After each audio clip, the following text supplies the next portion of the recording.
Okay, so when you hear a phrase like international standard on auditing, I know what you're probably thinking. Your eyes might start to glaze over.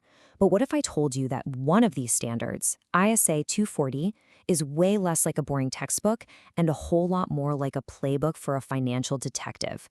Let's dive in, because this is literally the guide auditors use to hunt for one of the toughest things to find in a company's books: fraud. First things first, we gotta define our target. See, fraud isn't just a simple mistake or an error on some spreadsheet. The key difference hangs on one really powerful word: intentional. It's a deliberate, planned act of deception. And that distinction is absolutely crucial. An error? That's an accident. Fraud?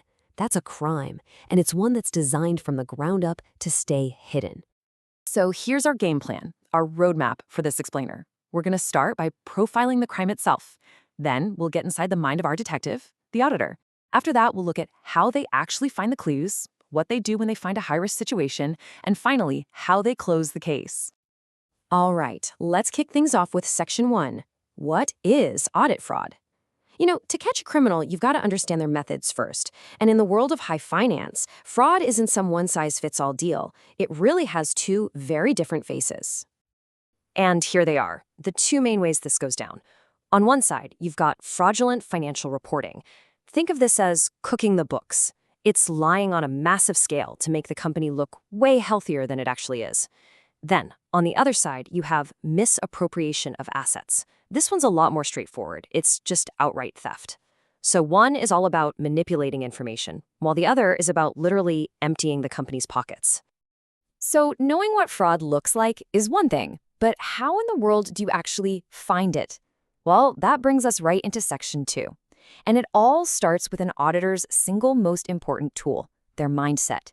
You can't just be a number cruncher here. You have to think like a detective. And this right here is the heart of that detective's mindset. It's called professional skepticism. Now, this doesn't mean you walk in assuming everyone is a liar. Not at all. It means you operate with a trust but verify mentality, but on steroids. It's a constant state of questioning, a professional refusal to accept anything at face value until you've seen the hard evidence for yourself. Now, this is so critical to understand. There's a very clear line in the sand when it comes to who does what. As you can see, it's management's job to build the fortress, to design the controls and create a culture that prevents fraud in the first place. The auditor's job? Totally different. They aren't the guards on the wall. They're the inspectors, the ones brought in to probe that fortress for any weaknesses and assess the risk that someone might have already snuck inside. It's all about getting to what we call reasonable assurance, not an ironclad guarantee, but a really high level of confidence that the financials are clean. Okay, so our detective has the right mindset.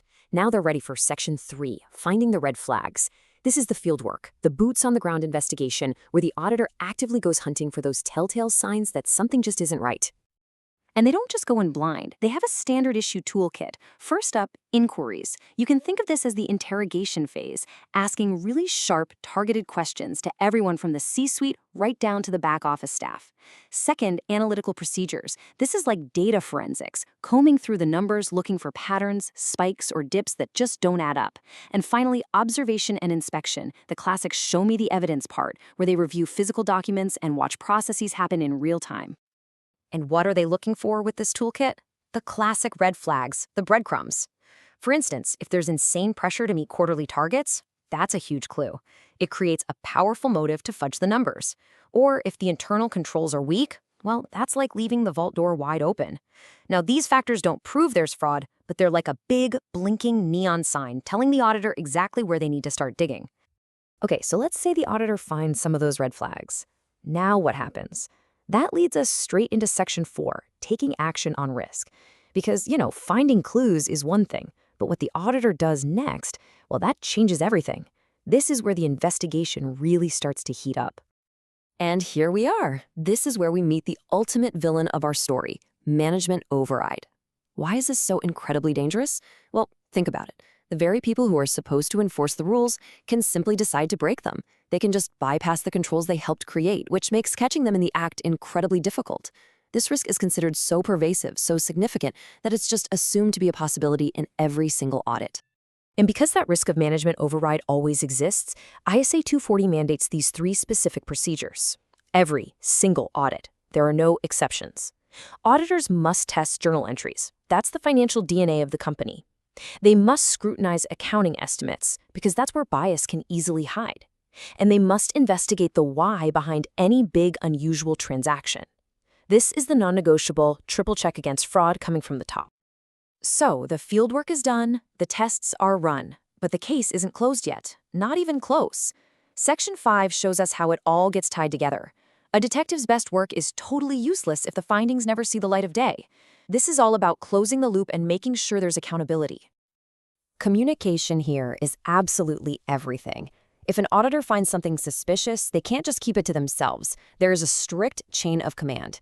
Minor issues, they might go to middle management. But if senior management looks to be involved, that report goes straight to the very top, to the board of directors, the audit committee. The auditor basically becomes the official whistleblower. And just like any good detective knows, if it's not written down, it didn't happen. They have to document everything. This becomes the auditor's official case file. Every risk they identified, every procedure they performed, every critical conversation they had, it all goes into the record. This documentation is the ultimate proof that they followed the playbook and did their job right.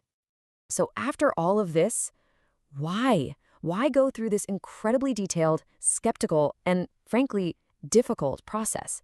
It all boils down to one simple, incredibly powerful concept: trust. When any of us, investors, employees, the public, look at a company's financial statements, we need to be able to believe they're real. This entire playbook, ISA 240, is one of the key pillars holding up that trust in our entire financial system. Which, of course, leaves us with one final, pretty provocative question. If we have this detailed playbook, these mandatory checks, and this intense focus on a detective's mindset, then why do we still see massive corporate frauds blowing up in the headlines? It's a powerful reminder that this is never just about a checklist. It's a constant, high-stakes cat and mouse game between those trying to hide the truth and the auditors tasked with finding it.